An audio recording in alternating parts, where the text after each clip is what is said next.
Hello everyone.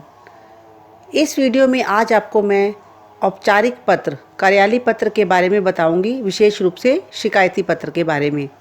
औपचारिक पत्र के फॉर्मेट और उदाहरण के माध्यम से मैं आपको पत्र लिखने की विधि के बारे में समझाऊंगी, जिसे आप बड़ी ही आसानी से समझ जाएंगे।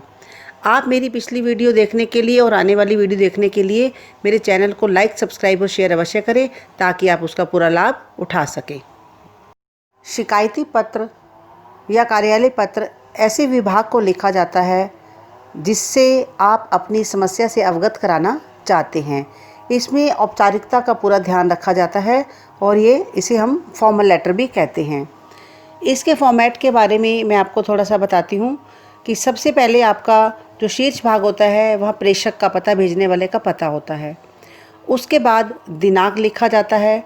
दिनांक के पश्चात जिस विभाग को आप पत्र भेज रहे हैं उस अधिकारी को संबोधित करते हुए उसका पद व पता लिखा जाता है।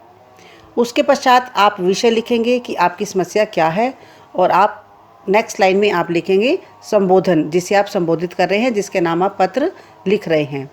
संबोधन करने के पश्चात आप अपना विषय वस्तु, जो कंटेंट है, जो आपकी समस्या है, उसे आप साफ साफ शब्दों में लिखेंगे कि आपकी समस्या क्या है, किस समस्या से आप जूझ रहे हैं। और अपना विषय वस्तु लिखने के पश्चात आप आशा करेंगे कि आपकी समस्या का जल्द से जल्द समाधान हो, और इसके लिए आप उनसे अनुरोध करेंगे। और अंत में धन्यवाद सहित और भवदीय आपका नाम तथा हस्ताक्षर आ जाएगा। शिकायती पत्र कैसे लिखें, एक उदाहरण के द्वारा समझने का प्रयास करें।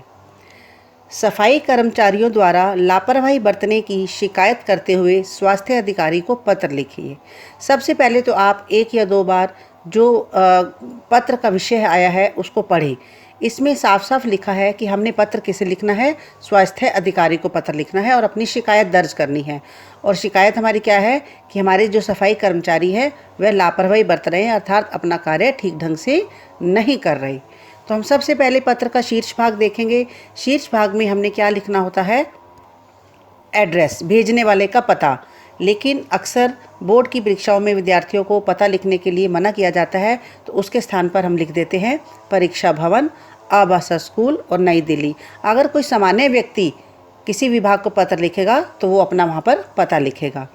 दिनांक नेक्स्ट लाइन में जो भी जिस तिथि को आपने पत्र लिखा है, जो भी डेट होगी, आप वहाँ पर दिनांक मेंशन करेंगे, जैसे 30 सितंबर 2020। अब हमने पत्र लिखना है स्वास्थ्य अधिकारी को, तो हमने उसे संबोधित करना है श्रीमान स्वास्थ्य अधिकारी, क्योंकि पत्र में हमने औपचारिकता का ध्यान रखना है, इसलिए हमने मान सम्मान का भी ध्यान रखना है। तो दिल्ली नगर निगम, कश्मीरी गेट, दिल्ली, और आगे उसका पिन कोड लिखा है 110006। उसके बाद हमने अधिकारी महोदय को संबोधित किया है महोदय। अब आप विषय वस्तु में जो उसका मध्य भाग है, मध्य भाग में विषय वस्तु लिखिए, जैसे मैं सेवा नगर का निवासी हूँ और आपसे विनम्र निवेदन करता हूँ कि हमारी गली में पिछले 2 महीनों से सफाई कर्मचारी काम पर नहीं आ रहे हैं।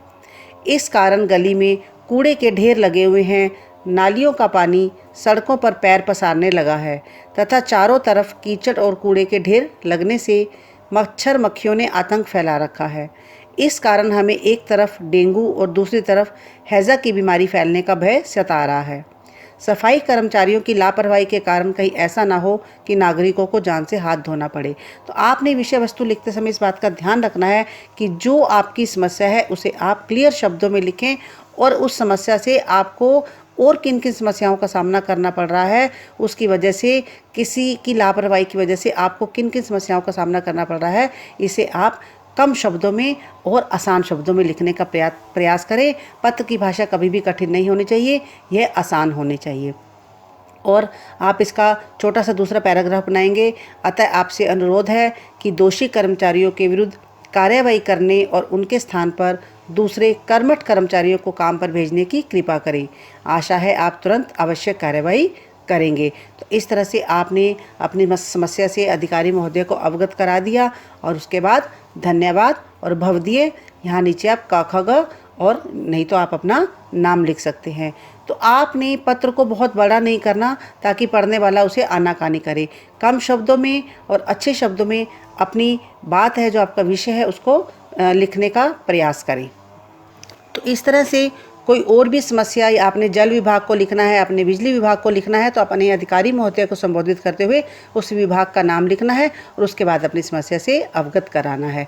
आई होप आपको ये अच्छी तरह से समझ आ गया होगा। Thank you and God bless you all.